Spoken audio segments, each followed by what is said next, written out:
1917 నాటి రసీదు పత్రం ఇప్పుడు చాలా వైరల్ అవుతుంది. దీన్ని బట్టి చూస్తే రసీదు పత్రాలు ఎంత ఇంపార్టెంట్ అనేది అర్థం చేసుకోవచ్చు. అయితే ఈ రసీదు పత్రం ఎవరిది, ఎవరికి ఇచ్చారు, ఇప్పుడు ఏం జరుగుతుంది అనేటువంటి విషయాలు ఈ వీడియోలో మనం తెలుసుకుందాం.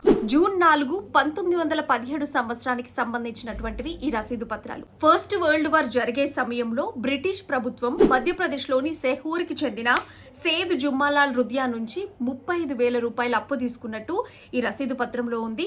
అంతేకాకుండా Bhopal political agent WS Davis sign కూడా మనం ఈ రసీదు పత్రంలో చూడొచ్చు. అప్పుడెప్పుడో బ్రిటిష్ ప్రభుత్వం 30,000 రుదియా ఫ్యామిలీ నుంచి తీసుకుంటే, అంటే దాదాపు 100 సంవత్సరాలకు ఎక్కువే అవుతుంది 35,000 తీసుకొని.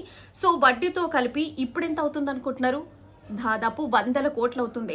సో ఇవన్నీ కూడా రిటర్న్ కావాలి అని చెప్పేసి ఇప్పుడు వాళ్ళ మనమడు కేసు వేయడానికి రెడీగా ఉన్నాడు. అయితే సేద్ జుమ్మాలాల్ రుదియా ఆయన ఒక వస్త్ర వ్యాపారి, అలాగే ధాన్య వ్యాపారి కూడా. ఆయన దగ్గర నుంచే బ్రిటిష్ గవర్నమెంట్ 35,000 అప్పు తీసుకుందని చెప్పేసి ఈ పత్రం చెప్తుంది. సేద్ జుమ్మాలాల్ రుదియా 1937లో చనిపోయాడు. దాని తర్వాత వాళ్ళ కొడుకు సేద్ మానక్ చాంద్ రుదియా దగ్గర ఈ రసీదు పత్రం ఉందన్నమాట.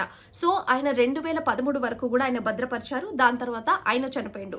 దాని తర్వాత వాళ్ళ కొడుకు అంటే జుమ్మాలాల్ రుదియా మనవడు వివేక్ రుదియా అనమాట. ఇప్పుడు ఆయన ఏదో సదురుతుంటే ఈ పత్రాలు అనేటివి ఆయన కంటికి కనిపించినాయి. దాని మీద చూసుకుంటే 35,000 అప్పుగా కనిపిస్తా ఉంది.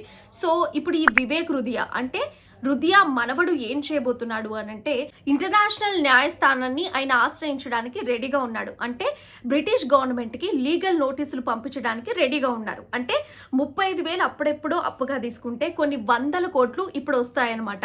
ఇది కేవలము డబ్బు కోసం మాత్రమే కాదు, జస్టిస్ కోసం, చరిత్ర బాగుపడటం కోసం అని చెప్పేసి ఆయన చెప్పుకొస్తున్నాడంట. అప్పట్లోనే ఎందుకు కలెక్ట్ చేసుకోలేదు అంటే ఆ విషయాలు మనకు తెలియదు. ఎందుకంటే 1947కి మనకు ఇండిపెండెన్స్ డే వచ్చింది. దాని తర్వాత అంతా మర్చిపోయారు. దాని తర్వాత ఉండేది వాళ్ళ కొడుకు, దాని తర్వాత వాళ్ళ కొడుకు. అంటే ఇప్పుడు రుదియా మనవడు అనమాట. ఏదో చూస్తుంటే అనుకోకుండా బైలక్కలో ఆయనకి రసీదు పత్రం కనిపించింది. తద్వారా ఆయన ఒక లీగల్ నోటీసులు బ్రిటిష్ గవర్నమెంట్ కి పంపించాలని ఆయన అనుకుంటున్నాడు. సో మొత్తానికైతే ఆయనకు కొన్ని 100 కోట్లు వచ్చాయనుకో ఏం చేస్తాడంటారు? దీన్ని బట్టి ఒక రసీదు పత్రం ఎంత ఇంపార్టెంట్ మన లైఫ్ లో అనేది అర్థమవుతుంది కదా.